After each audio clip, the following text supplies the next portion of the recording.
Jail പുള്ളികൾക്ക് escort പോകുന്ന പോലീസുകാരിൽ ഒരാളാണ് കതിരവൻ. ഒരിക്കൽ ജയിലിൽ നിന്ന് കോടതിയിലേക്ക് അബ്ദുൾ എന്ന് പറയുന്ന ഒരു കുറ്റവാളിയുമായിട്ട് കതിരവൻ എസ്കോട്ട് പോവുകയായിരുന്നു. കൂടെ മറ്റു 2 പോലീസുകാരുണ്ട്. പോകുന്ന വഴിക്ക് ചായ കുടിക്കാനായിട്ട് അവർ ഒരു സ്ഥലത്ത് ഇറങ്ങുന്നുണ്ട്.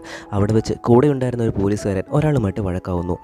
അബ്ദുളിനെയും ബസ്സിൽ ഒറ്റയ്ക്കിരുത്തിയിട്ട് കൂടെ ഉണ്ടായിരുന്ന ആളുകൾ ആ പോലീസുകാരൻ്റെ വഴക്ക് തീർക്കാനായിട്ട് പോകുന്നുണ്ട്.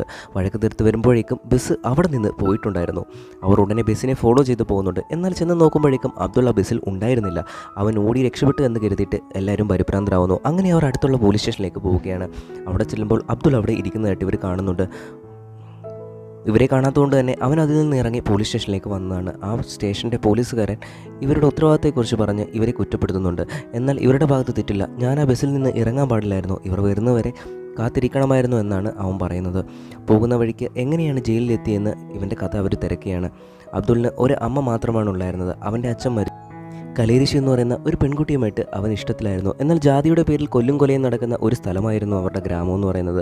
കലേരിശിയുടെയും അബ്ദുളിൻ്റെയും പ്രണയം അറിയുന്ന അവളുടെ അച്ഛനാകട്ടെ അബ്ദുളിനെ തല്ലാനായിട്ട് വരുന്നുണ്ട്. പിടിച്ചുമാറ്റാൻ വരുന്ന അബ്ദുളിൻ്റെ അമ്മയും അയാൾ ഉപദ്രവിക്കുകയാണ്. അയാളെ പിടിച്ചുമാറ്റുന്ന വഴി അയാൾ കല്ലിൽ ചെന്ന് തലയിടിച്ച് മരിക്കുകയായിരുന്നു. എന്നാൽ ആ സമയം അയാൾ മരിച്ചു എന്ന് അബ്ദുൾ അറിയുന്നില്ല. അവൻ വേഗം തൻ്റെ അമ്മയും കൊണ്ട് ഹോസ്പിറ്റലിലേക്ക് പോവുകയാണ്. അടുത്ത ദിവസം രാവിലെയാണ് കലേരിശിയുടെ അച്ഛൻ മരിച്ചു എന്ന് അബ്ദുൾ മനസ്സിലാക്കുന്നത്. അവൻ സ്വയമേ തന്നെ പോലീസ് സ്റ്റേഷനിൽ പോയി കീഴടങ്ങുകയാണ്. മനഃപൂർവ്വമല്ല, തൻ്റെ അമ്മയെ ഉപദ്രവിച്ചുകൊണ്ടാണ് അങ്ങനെ എന്നൊക്കെ അവൻ പറയുന്നുണ്ട്. അങ്ങനെ അവൻ ജയിലിലാകുന്നു. ഇടയ്ക്ക് കലേരിശി അവനെ കാണാനായിട്ട് ജയിലിൽ വരുമായിരുന്നു.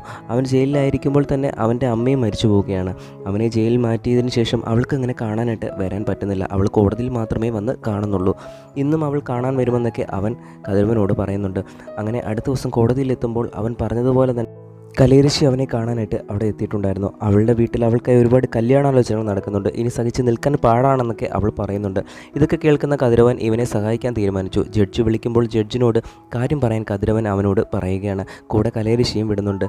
ജഡ്ജി അബ്ദുളിൻ്റെ കാര്യങ്ങളെല്ലാം ചോദിക്കുന്നുണ്ട്. അടുത്ത ഹിയറിങ്ങിൽ റിലീസ് ചെയ്യാമെന്നും അദ്ദേഹം പറയുന്നുണ്ട്. അങ്ങനെ അവന് സന്തോഷത്തോടെ തിരികെ പോവുകയാണ്. ഒരു കുറ്റവാളിയുമായിട്ട് എസ്കോട്ട് പോകുമ്പോൾ അയാൾ രക്ഷപ്പെടാൻ ശ്രമിച്ചതിനാൽ കതിരവൻ അയാളെ വെടിവെക്കുന്നുണ്ട്.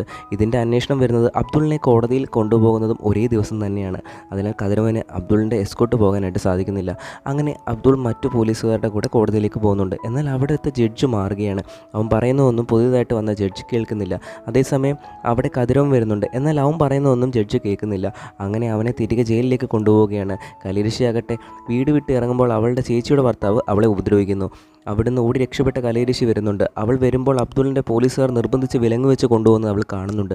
അവൾ ബസ്സിൽ നിന്നും വെപ്രാളത്തിൽ ഇറങ്ങി ഓടുമ്പോൾ മറ്റൊരു ബസ് വന്നിടിക്കുകയാണ്. അവൾ മരിച്ചുവെന്ന് കരുതി അബ്ദുൾ സങ്കടത്തിൽ പോവുകയാണ്.